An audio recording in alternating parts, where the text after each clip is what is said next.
Salwete Womnes. We're so excited to have you all back for Certamen Live on the JCL NJCL YouTube channel. Thanks so much for joining us tonight. My name is Jenny Luongo, but you can probably see on the Zoom screen, my students call me Parwa, which you're welcome to do as well. I'm currently serving as NJCL Certamen Chair, which is a great honor. And as part of those duties, I get to host this YouTube show once a month. So thanks so much again for joining us. And I'll introduce my co-host, Mr. Ben Van Gelder, and let him tell a little more about himself. Hello, I'm Ben, co-host with the fabulous Magistra Parwal, and I have no official job or occupational capacity to be involved with this. They just let me on, and we have fun every week. So really wonderful to be here, and we have two excellent guests this week. Absolutely. I mean, you did play NJCL Certamen. That was like 30 years ago at this point. Yeah, might have been like MVP and some other stuff. And you know, you work for Georgetown, whatever. All right. Well, Dr. Liz Davidson, we're so excited to have you join us tonight. Like Ben, you are on the moderating staff at NJCL, but tell our viewers what else you do. Yes. So in addition to the mistake of putting me in the mod staff, Magistra Parwa has had me on tonight. I'm the Certamen Chair of Georgia. I teach Latin at Parkview High School, very close to Atlanta, Georgia, in a little town called Lilburn. And I also played Certamen back in my dark past, and I thought I had gotten away, but it drew me back in. So here we are. Pulled you back in. Yeah, as happens. You should expect that, Thomas. Just know that happens. So Thomas Donahue, thank you so much for joining us tonight. Thank you for having me. We'd love to hear about your story and where you're from, what school you go to, all that good stuff. Hello, I'm Thomas. I go to Thomas Jefferson High School for Science and Technology. We usually just call it TJ because it's kind of a mouthful.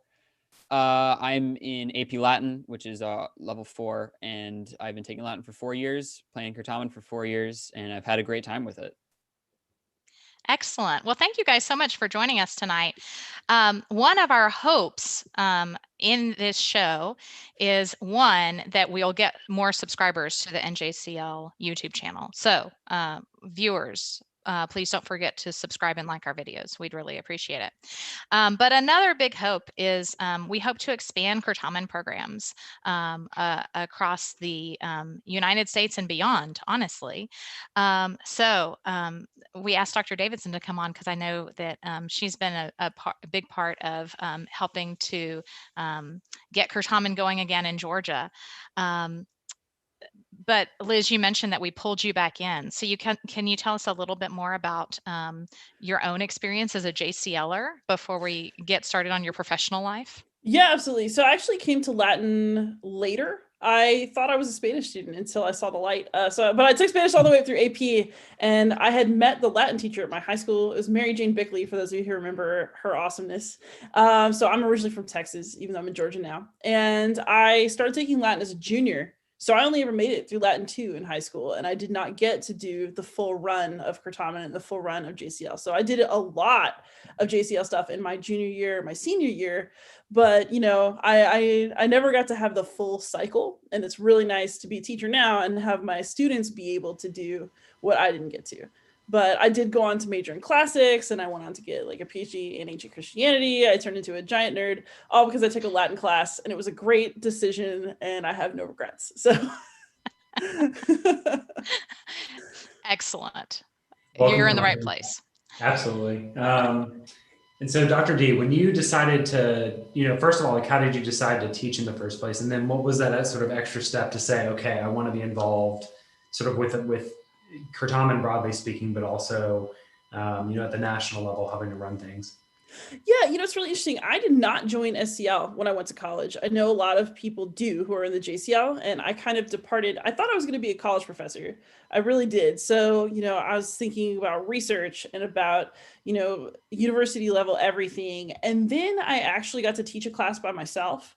I was actually terrible. I was a terrible teacher in the first bit, but I figured it out and I became a pretty good teacher, and I wanted to be an even better teacher. And so, even when I was writing my dissertation, I had like this urge to teach. So I started to tutor kids, and I realized, oh no, I am on the wrong career path. I need to be a teacher. And so I actually joined Teach for America. I was a special education teacher for a year, and then I started a Latin program at that school. And I just wanted to think of ways to help kids get more involved. I remember how much fun I had with JCL. People like to think about, Certamen players as very competitive, and we are, but the real joy of it is all the people that you meet and all the good times you have with your friends, and like playing card games before and after the rounds. And, I just remembered all that good stuff. And so I wanted my students to have that experience as well. I actually used a GoFundMe to get a Certamen machine. and off we went. I love it. Liz, what's been the biggest obstacle for you in terms of starting a Certamen program? Was it getting the machine or other things?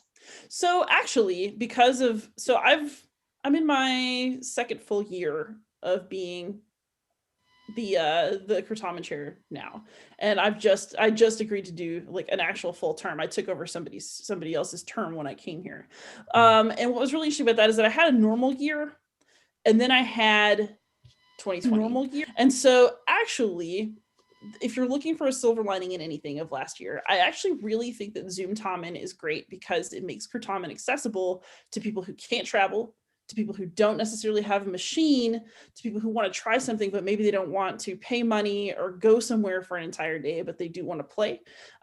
We've actually been really enjoying the option to have tournaments online.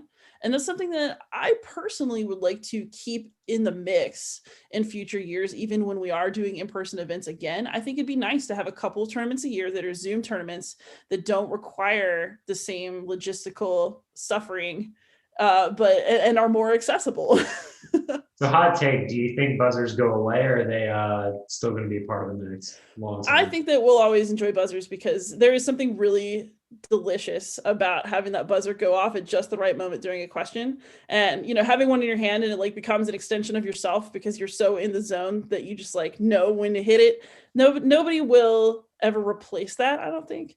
But I think if you're bringing new people in, an event on Zoom is a lot less pressured. There's something that's really primal about sitting in a room with a couple of other teams and you're looking at everybody and you're waiting for that question to drop and you're really like getting up on that buzzer, like ready to go. And I love that feeling, but I also think that feeling scares people a little bit. So I think the hardest thing about Certamen is getting people to try it. And then once they've tried it, getting them to have fun with it instead of worry about whether it's going to go well or not, because it's a game. It's a game where you hit a button really fast and answer nerd questions. And I love this game, but you're supposed to have fun with it. And I think that anything that we can do that lowers the pressure of entering into the game is a good thing. We've had success in Georgia with, people love to play open Certamen. People love, especially open Certamen with like silly questions, or, we have a fall forum every year where people can get a taste of events, and technically that's a tournament, but I try to have very short prelims and ask silly questions so that people can actually have a good time, regardless of whether they studied, regardless of whether they've ever played before. And I think just having that attitude of, you're here to have a good time. And if you win, that's cool. But I mean, only one team gets first place. So everybody else should also leave happy at the end of the day. That's our theory here for sure at Certamen Tonight, which is why we do that Kahoot at the end where everybody can play. So just a reminder to everyone that is happening tonight, and there is more JCL swag. So in case viewers were concerned that we hadn't mentioned it yet, it's definitely happening. So Thomas, tell us a little bit about how you got involved with Certamen, and why you ended up studying literature, as well as maybe what you started studying. Sure. So as far as the Certamen, getting into Certamen aspect, all of the credit for that goes to my Latin teacher, since the first day she came up to me and was like, do Certamen. And I was like, I mean, I'm a freshman at this new school. It's not like I can lie and say I'm in any clubs. I might as well give it a try. And I genuinely considered in the very first practice, I did so bad and like blanked on a few things. I considered just dropping it and leaving because I was like, this is too scary. But then I was like, you know what? Why don't I stick with it? And that ended up being a great decision. As far as how I got into Latin specifically, or just in general, I could lie and say that I felt like an emotional connection to the classics and was drawn to them. Not really. Both of my parents were Latin teachers, so I thought this is probably a good thing to go into, and it worked out.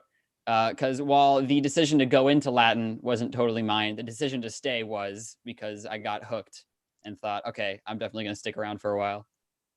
So I know we're going to transition to literature. It's interesting trying to balance sort of the building a team and also the literature piece of it. And both I think we're trying to tackle today. But one last question, I hate to jump in, but kind of Dr. D, to your point on it being sort of a scary hump to get over to get involved in the first place. And then Thomas, on your end, it being scary the first time you tried it in a sense. What do you think is the most for kids that end up making that leap? Like what kind of allows them to get over that hump of fear at the end of the day? Ooh, that's a good question. I think that it is a combination of making sure people have an opportunity to prepare so that they don't necessarily feel, I think your first round should be just kind of fun. That's why I think that I'm a big believer in open Certamen. I'm a big believer in moderators who are more playful as opposed to more serious, and rounds. I mean, I guess by the time you get to national finals, you got to be very serious. As serious as I can be anyway. But but then at that point, so what I like to do is I actually like to allow my students to study rounds before we play them, so they get that feeling of knowing what it feels like to know the answer. Because it is, the thing about Certamen is that it can seem like the people who are playing are psychic because they can anticipate so well, and because they seem to just be able to pull these facts out of nowhere. But it's not that big a secret. You just study. So I think that having a syllabus can be really helpful, so that people know what could be asked of them, so they have something to work with going in. So our tournament structure, we have a syllabus that is progressive, where every tournament, there's a different set of topics in each of the, the main areas, mythology, history, lit, that we're covering. So people know generally what they should target in their studies, and it's not everything, have fun, ha ha ha. And so, I think that is really helpful, because it gives you a way of limiting what could possibly stress you out, and it gives you a better chance of knowing the answer. That's totally true. Yeah. Mm-hmm. Yeah, I think that, and I also think that just, when you're practicing you want to jump right into questions. And I have wanted to do that before, because you think, oh, it's Certamen, we should play. But just like with a sport, right? You kind of have to know how to do the drills and how your body should move before you can really play well. I think with Certamen, you have to prep people, just like in a class. If you want students to perform well on something, you have to give them the material that they need to perform well. So you have to decide, like, what should I teach my Certamen players? Then when I ask them questions, they feel happy because they actually know the answers. Or if they don't, they know how to get them, or it was somewhere in their distant memory, but they could have it. It's about not creating a feeling of hopelessness when you could actually just make people feel good about it. Yeah, absolutely. Thomas, what's your perspective? For me, the biggest part is making friends. Because the main thing that made me stick around after that first practice that totally sucked was like a few friends I had in like my Latin class who were like, "Oh, that was so fun." I was like, "That was fun." I may have looked like a fool since I totally blanked on Artemis in front of all of my new friends.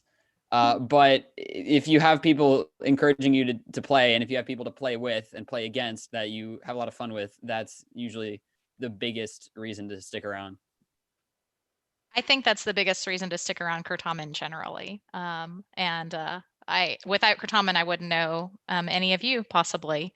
Of course, being the elder person here, I watched Dr. D and Ben play when they were in high school, and that's not at all embarrassing. That's so embarrassing. I meant for me so that I'm that old. After high school. But yeah, we are kind of, straddling this idea of both starting a Certamen team and also transitioning to advanced, because I'm sure everybody's watched our first episode, Ben, when we talk about how literature is an additional topic that we bring into advanced. And so, I'm sure everyone's well prepared. yes, exactly. Exactly. They're on the edge of their seats for 2 weeks or just for 2 months. Yeah. Yeah, exactly. They've just been waiting for this. Anyway, Thomas, will you talk a little bit about how you got started studying literature in particular, what you think makes a good question, what sources you use, do you have a syllabus you use, that kind of thing? Yeah. So as far as how I got into literature, in levels 1 and 2, I did grammar for my school's team.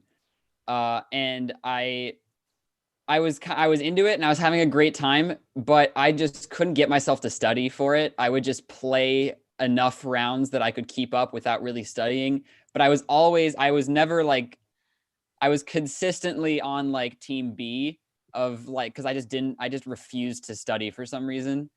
And then when I got into level 3, I was starting to get kind of burnt out, more just like, oh, God, there's no way I'm going to end up on the A team. Now I'm in advanced and I have no idea what I'm doing. And so I just thought, like, on a whim during like a lunch period, I was like, why don't I try literature? That's a thing. And like the intentions came from kind of a bad place, because my thought process was, oh, there's no competition because it's new. There was competition. I just didn't know it yet because it was outside my tiny sphere of people in my level. But once my biggest resource was the upperclassmen at my school. Specifically, one student, David Chen. He was very into literature, and he gave me documents to study and gave me this spreadsheet of like, here are all of the authors that I've ever heard ranked by how often they come up. And the first time I scrolled through that list, I was like, okay, I quit. I was like, there is no fathomable way I could learn this many authors. And so for the first few months of school, I just kind of I learned like 2 facts and then went back to just not studying and playing enough that I could sometimes get questions. And then what really pushed me is that our school announced that we were sending 2 advanced teams to the Duke tournament, and that the second best lit player couldn't go. And I was like, ooh, I could play in this tournament. And the idea of playing in a national tournament was just like completely out of my mind at the point. And then those 3 days, I spent like a combined like 12 hours just studying constantly. So like having a goal to work towards is definitely the best motivator. And I had this like epic experience where like me and one other kid were trying to compete for a spot, and we had to do 4 separate tryouts because we tied 3 times in a row. And it was just like this ultimate stalemate that really like pushed me to study.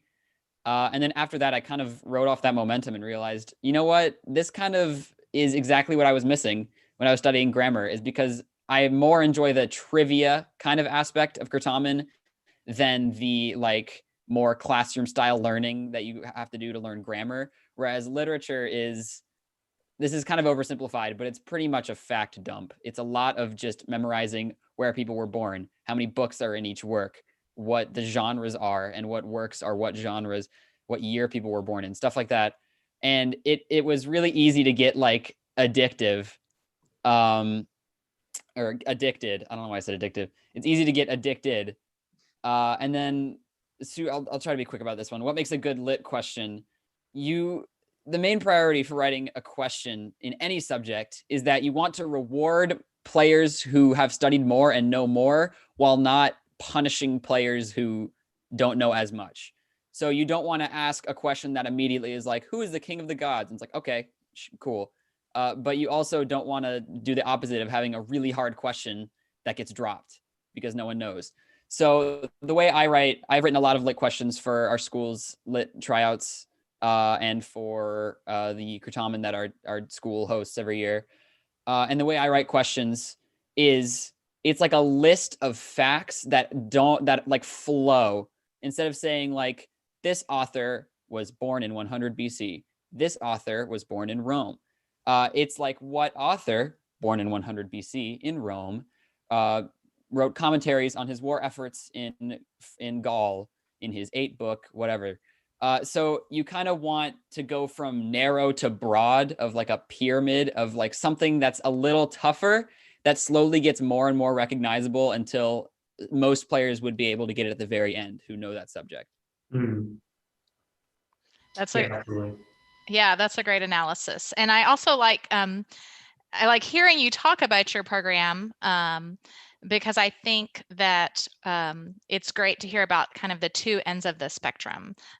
Whereas Dr. D was talking about starting a program, giving kids the questions to study before you even ask them, that sort of thing. And you can tell that it can build up to the point that it has at your school, where you've got people mentoring other players, and you've got study packets that players have made and are passing down to other players, and you're trying out for spots on teams and that sort of thing. So, you know, if you can get there, that's a great place to be. All right, well, exciting news. We have two teams that are going to join us now. And we'll get a chance to have them introduce themselves, and then also a chance to do a little buzzing. So Thomas, later on, will you join us in buzzing on some lit questions with them? Yeah, absolutely. Awesome, awesome. All right, so here they come. We'll give them a second to enter the Zoom. All right, welcome everybody to Certamen Tonight. We're excited to get to see a little bit of an exhibition round tonight. As you guys probably heard, our topics tonight are starting and building a Certamen team and moving into the advanced level slowly but surely. So if you guys would go ahead and introduce yourselves. Magistra Giganti, if you want to start. Sure. Hi, I'm Magistra Giganti. I'm one of the Latin teachers at Ridgewood High School in Ridgewood, New Jersey. And one of the things I love about Certamen is the bond that all my students have.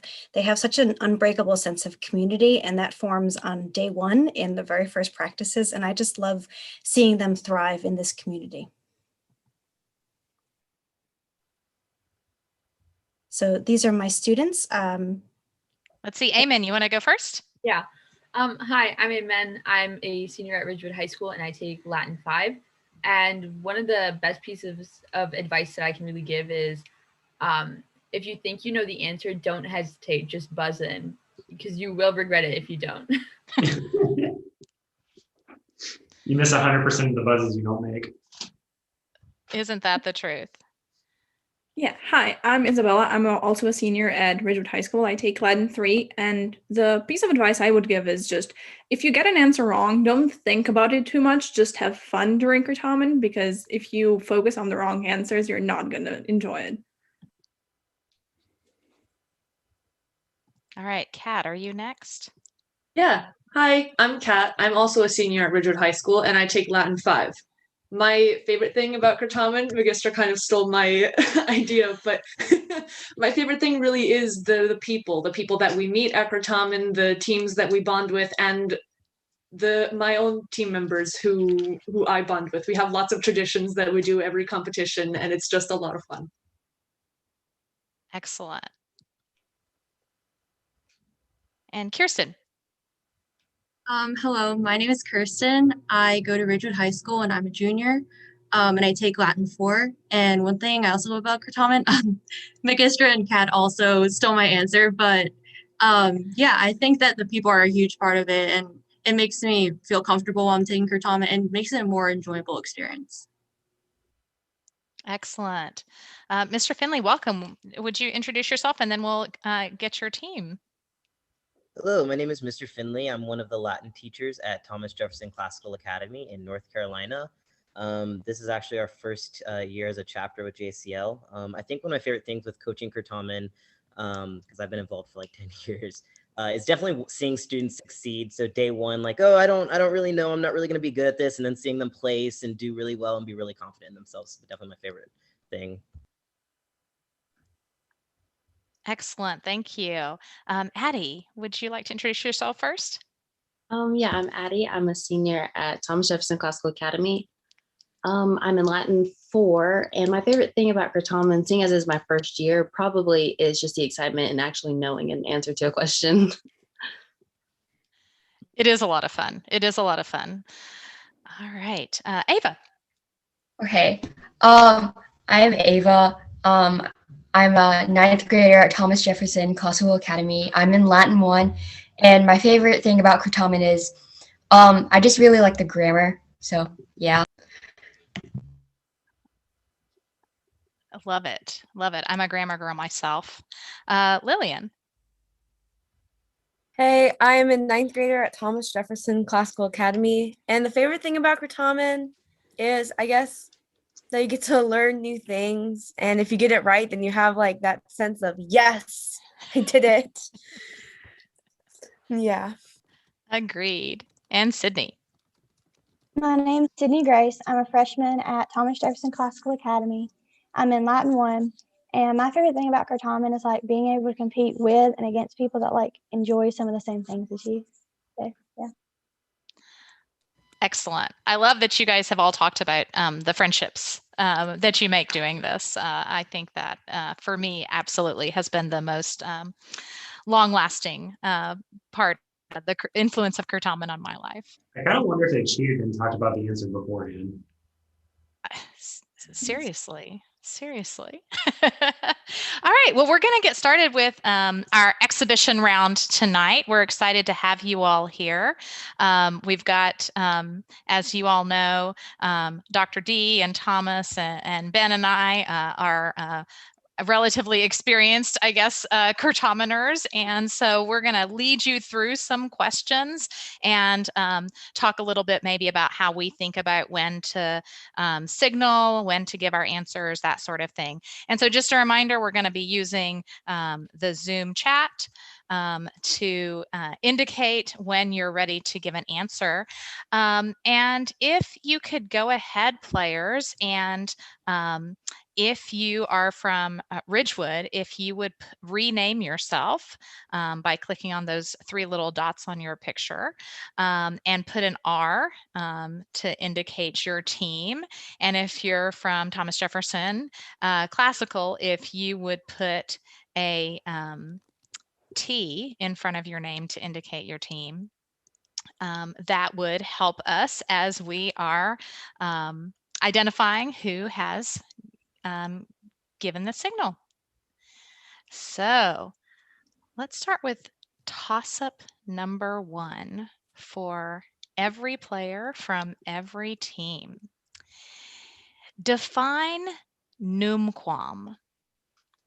Define. We have a, let's see, we have a buzz from Ava. Never. Numquam does mean never. Good job. So this is bonus question number 1 for Thomas Jefferson Classical. Define nusquam. Does anyone have any ideas? No. Addie, you got something? No, ma'am. Okay. Nowhere. Final. Nowhere is correct. And bonus question 2, define quamquam. Does anyone have any idea? I swear I've heard of this before, but I don't remember. Yeah.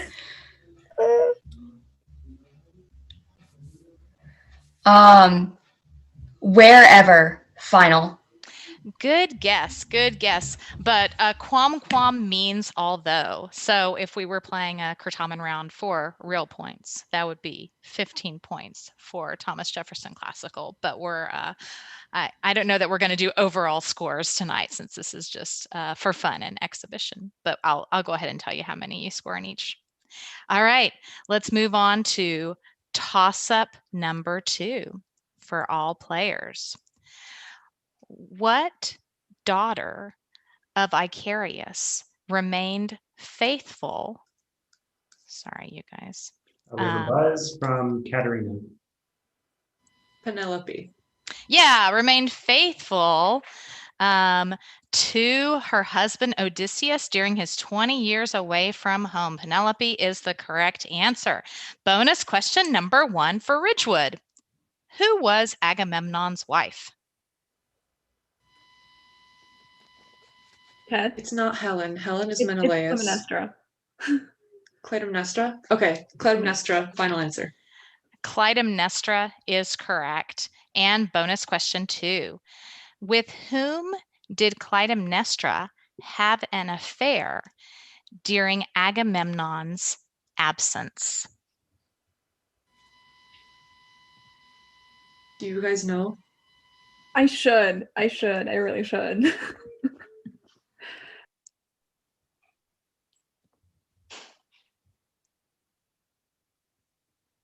I need an answer, please. Yeah. It starts. I think it starts with an O, but I forgot it. So That's your son's name. That's not him. We don't have an All answer. right. I'll call adequate time. Yeah, no worries. That definitely was the tougher of those questions. I guess this is the answer. So that would be 15 for Richwood. Good job on that. And I like that you guys buzzed on faithful, even when I paused because I was getting my bearings. Good job to know that Penelope is the one who's often called faithful. All right. Let's try toss up 3 for all players. Name the war that lasted 3 years, was fought completely around one city, took much. You have a buzz from Lillian. Is it Troy? No, it's not Troy. I'll repeat for the Ridgewood team. Name the war that lasted 3 years, was fought completely around one city, took much longer than it was supposed to, was ended by Scipio Aemilianus, and was instigated in part by the constant goading of Cato the Elder, who died before its completion, though he had taken many an opportunity to declare Carthago delenda. We have a buzz from Isabella. is it the Punic Wars? Could you be more specific? The Third Punic War? Yeah, the Third Punic War is correct. Good job. All right, bonus question 1 for Ridgewood. In what year did the Third Punic War end? I don't know this one. I don't either. I don't know either. I don't know either. So. None of us are history. This is one of those moments when you wish you had someone covering every category, right? Do you guys want to make a guess?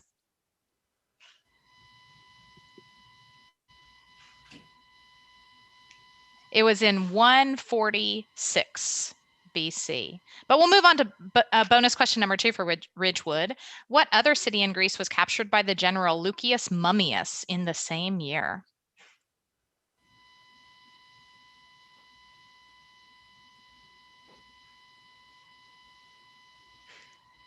Do you all want to make any guess on that one? I know you don't have a history person. Pick one. Do you want to go Athens? No, the same year. The same year. I don't. Do you have another guess? Do you want to go with Epirus because that's closer to? I defer to Isabella. We'll go with Epirus for no reason. Good guess. Good guess. This was Corinth, so that would be 10 points for Ridgewood. All right. We'll move on to toss-up 4, I believe. Toss-up 4. Which of the following does not come from the same Latin root? Dandelion, indentured, indentation, dense, and trident. Which of the following does not? Buzz from Kat. Dandelion? No, I'm sorry, it's not dandelion. I'll repeat for Thomas Jefferson Classical. Which of the following does not come from the same Latin root? Dandelion, indentured, indentation, dense, and trident. I've read it twice. We have a buzz from Addie. Trident? It's not trident. So this is one of those, I'll put it in the chat for everybody to see. This is one of those that I often get my teams to focus in on the fact that most of the words have the D-E-N-T So indentured, indentation, trident. It's because they all come from Dane's dentist tooth. And notice that dandelion, even though it's got the ND instead of the NT, it's a similar sound, but dense is the one that's different. So dense comes from the Latin adjective that means thick, which makes sense. But the others come from Dane's meaning tooth. Okay, let's try toss-up 5 for all players. Often in Caesar's De Bello Gallico, the author gives an incredibly implausible casus belli. Translate casus belli. The buzz from Cat. Cause of war. Yeah, cause of war is correct. Bonus question number 1 for Richwood. Semper Fidelis is the motto of which branch of the U.S. military? Is it Navy? I think so. Always faithful. I'm pretty sure it's Navy. I think it is. There's another one that's similar that's a different branch, but I think this one is Navy. We'll go. Okay, we're going with Navy. Final answer. Good guess. Not quite. Does anybody from Thomas Jefferson Classical know this one? What branch of the U.S. military it is? Cindy Grace, you want to say it? The Marines. I'm sorry, one more time. The Marines. It is the Marines. Yeah, this is the motto of the U.S. Marine Corps. And these mottos questions, it really is just kind of a matter of learning which ones go with which. But we'll try this other one for bonus 2 for Ridgewood. Semper Paratus is the motto of which branch of the U.S. military? Is this one Navy?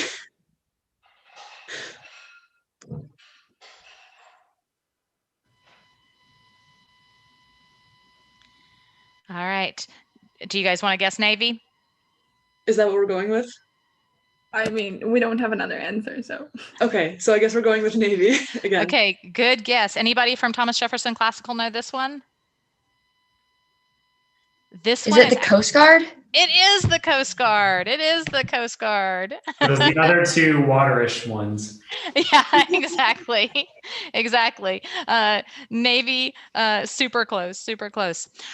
All right, so that we have time for our ending Kahoot. Ben, should we switch gears now and have you moderate some and do a few literature questions? Yeah, absolutely. So full caveat, every single question is a literature question. So adjust your expectations accordingly. And besides that, we'll have Thomas here. Dr. D, feel free to jump in as well.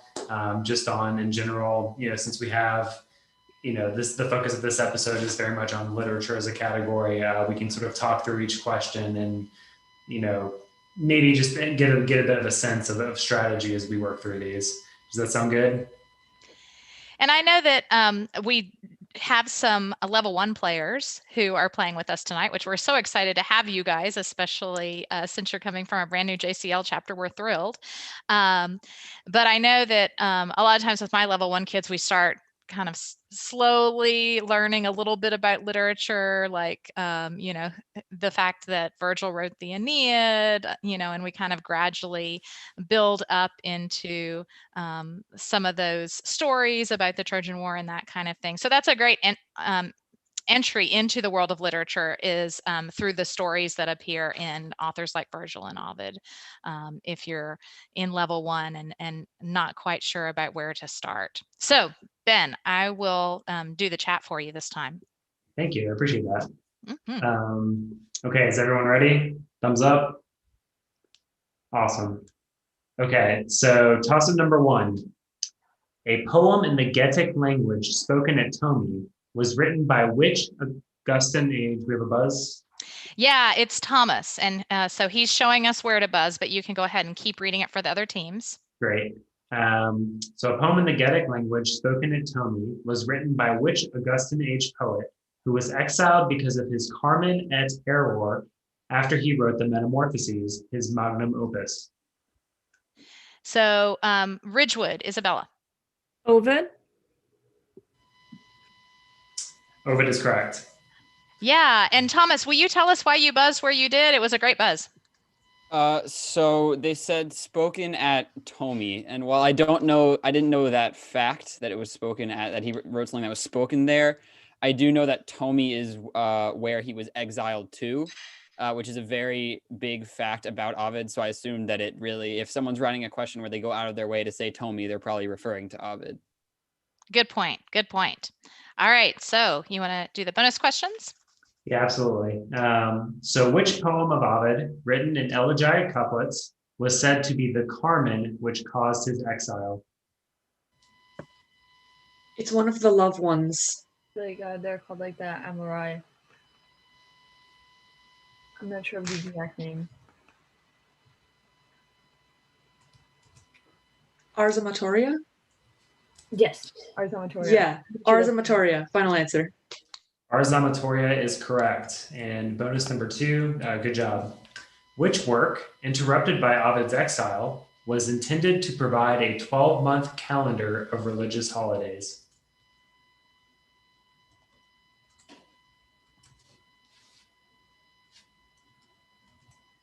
Fastes is coming to mind. I don't know if that's right. I think it is the Fastes. It is? Okay, Fastes. Final answer. So close. It's Fasti. Fasti. Yeah, but right idea.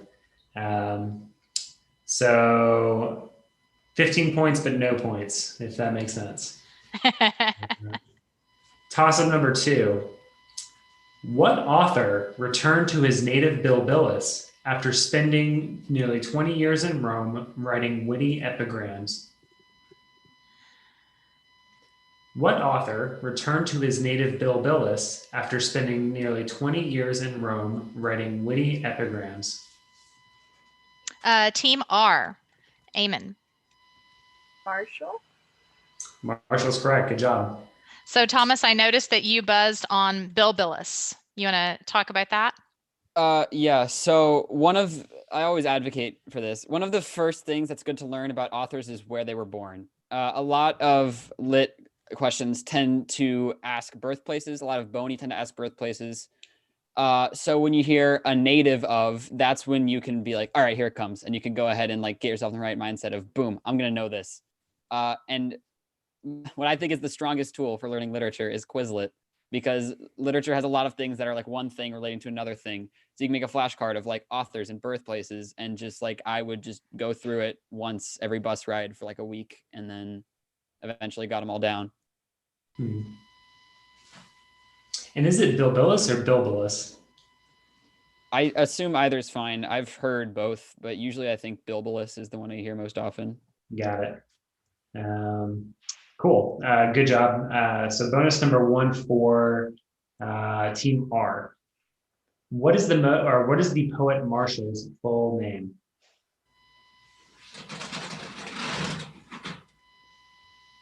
R being Ridgewood, I assume, right?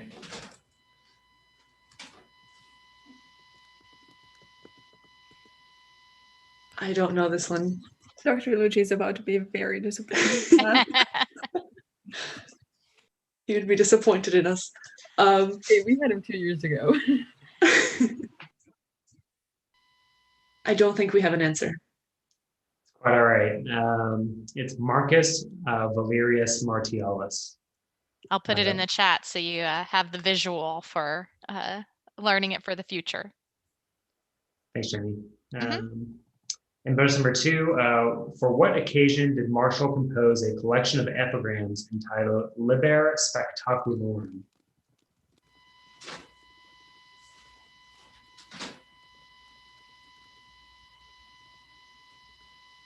I'm not sure, but Spectacularium seems to imply like gladiator games, maybe. So we could go with that if you don't have any. What was that? It seems to imply a spectacle, like a whole like thing that you have to watch. Do we want to go gladiator games? Sure. Okay, gladiator games. Can you be more specific? Games at like the Colosseum? No. Unfortunately. Oh, you can't be more. No, I can't be more specific. Okay, it's the opening of the Colosseum. So definitely on the right track and good sort of good deduction there. But it was specifically the opening of the Colosseum. So again, 10 points, but no points. Toss up number 3. In what book of the Aeneid is Troy destroyed? An event narrated by Aeneas as he tells his story. Stop. T. Addie. Book 2 of the Aeneid. Book 2 is correct. Good job. Did Thomas? Oh, did Addie beat Thomas? Yeah, we usually. Can we talk about that?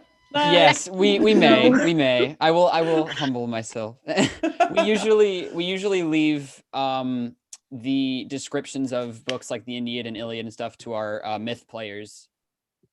So I've never really learned much of anything about the Aeneid besides that it was written in 12 books and who wrote it and when and who published it.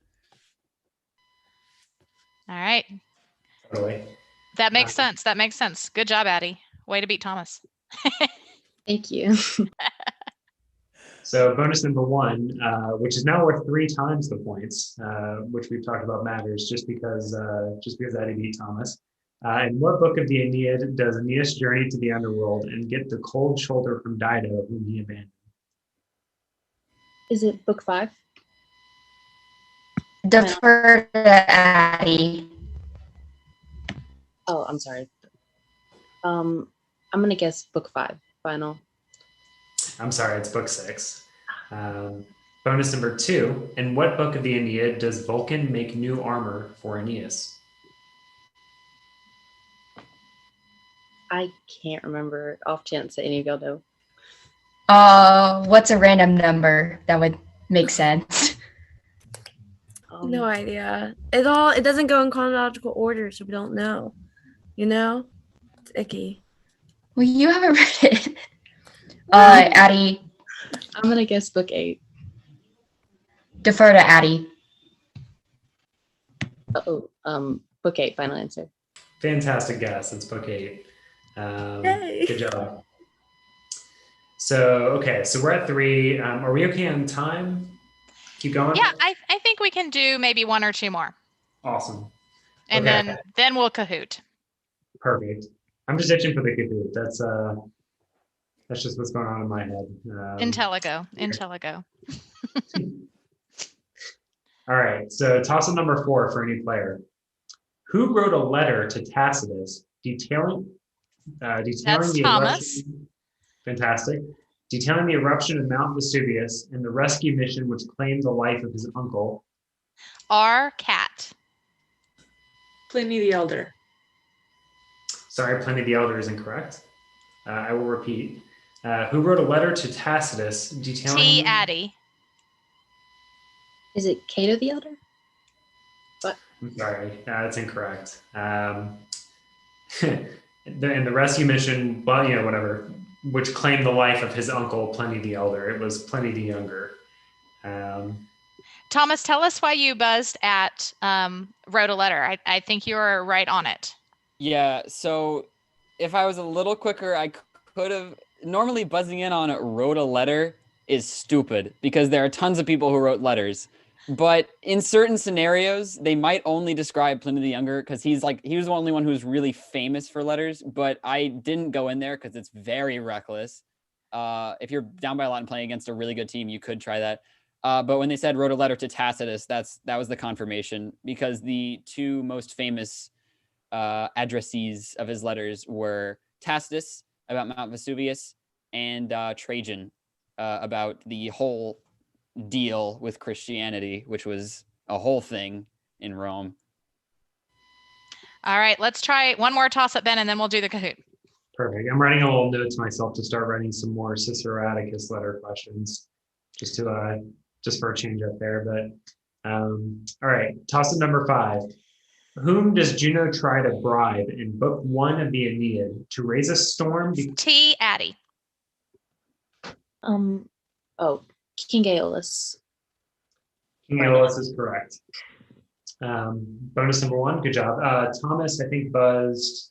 Okay, but this is like a semi question. Okay. It's the same thing, right? It's probably what your myth person studies. Yeah. Totally. So to raise a storm because he was king of the winds. Bonus number 1, whom does Juno offer Aeolus in exchange for helping her?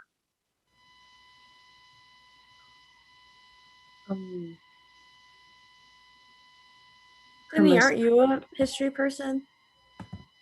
Me? No. Addie, do you have any idea? I translated it a million times. I can't remember her name, but I know it was her most prized, most beautiful nymph. Oh no. Oh no. What's a random name? No. Answer, please. I don't have an answer. There are only so many names. Exactly. Like they reuse so many of them. I'm sorry they used so many of them is incorrect. It's Deopeia. It was a pair. Bonus 2, what is notable about Deopeia? This actually might be a lot easier. She was the most beautiful. I'm pretty sure it was Juno's most prized, most beautiful nymph in form and. Defer to Addie. Is it that she was Juno's most prized nymph in form and body? Sure. Fine. I just have her beauty and form, but yeah, no, Okay, absolutely. So great job. Thank you all. Thanks for playing. And no, this is great. Yeah, it's been fun. So we're going to go ahead and get started on this Kahoot. You guys are all welcome to play with us. All JCL or SCL members or sponsors are eligible to win some excellent JCL swag from this Kahoot experience. So if you end up in the top 3 places, then be sure to screenshot it and share it with me, and we will get your JCL swag to you. But go to kahoot.it if you want to play along at home. Our game pin tonight is Noem Quatuor Trace Queenque Octo Noem Duo. So while we're getting everybody logged in, I will just remind you that Ben and I will be back in exactly 1 month on March the 4th, Thursday night, March the 4th. And I think we're going to focus on buzzing well for vocab and derivatives questions next time. So always a lot of fun. And if we get started on the Kahoot and you haven't quite had a chance to join us tonight, the pin will still be on the screen and you'll still be able to get in. Noem Quatuor Trace, Queenque Octo Noem Duo to join the Kahoot tonight. And again, just a reminder, if you are in the top 3, be sure to do a screenshot. You can email it to me at kurtaman@njcl.org, and we will get your JCL swag prize package to you. So you go ahead and send that in. Don't forget also to subscribe to the NJCL YouTube channel and to like our videos. We really appreciate it. All right, Ben, it looks like we are good to go. Let's go ahead and get started tonight on our Lit and More Kahoot. All right, so here comes the first question. We're going to do a translation. Audivi porcos numquam volare posse. Hopefully the fact that we went over that word numquam might be helpful to people. So is it, I heard that pigs could never fly? I heard the pigs wanted to be able? He heard that pigs were flying nowhere? Or you heard that pigs could fly somewhere? All right. Almost out of time. Here we go. Yeah, hopefully you remembered that numquam means never. So I heard pigs could never fly is correct. Most of you must have been paying attention. Excellent job, diligent bee. All right. What book recounts the story of Aeneas's journey from Troy to Italy? Is it the Ab Urbe Condita, the Commentarii de Bello Gallico, the Aeneid, or the Metamorphoses? Which of those recounts the whole story of Aeneas's journey from Troy to Italy? We've touched on that in a couple of those lit questions, I believe.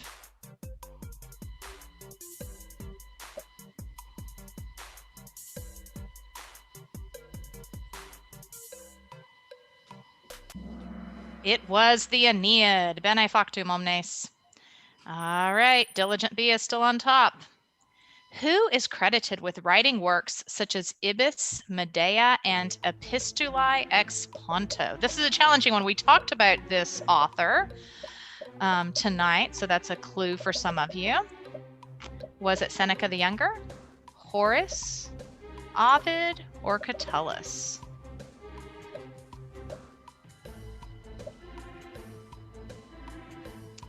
All right.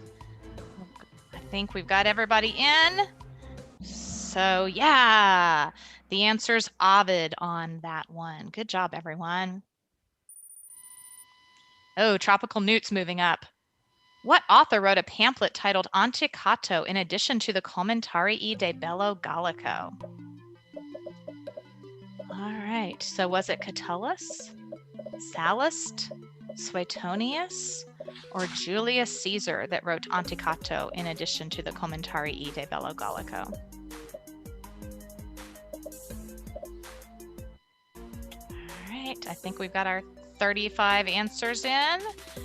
So yes, most of you got that it was Julius Caesar, Bene factum. All right, Diligent B and Tropical Newt doing well. Arctic Possum moving up. Who was the father of Odysseus's wife Penelope? This was one of our early clues in that question about Penelope. Was it Icarius, Laertes, Tyndareus, or Agamemnon?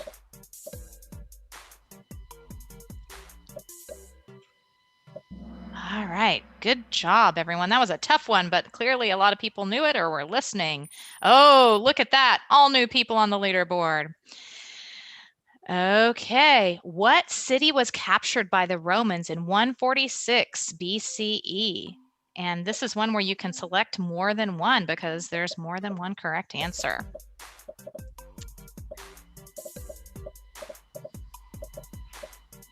This was in one of our questions. I think we got to both parts about this, so that might be helpful to think back about the cities that we talked about being captured in 146 BCE.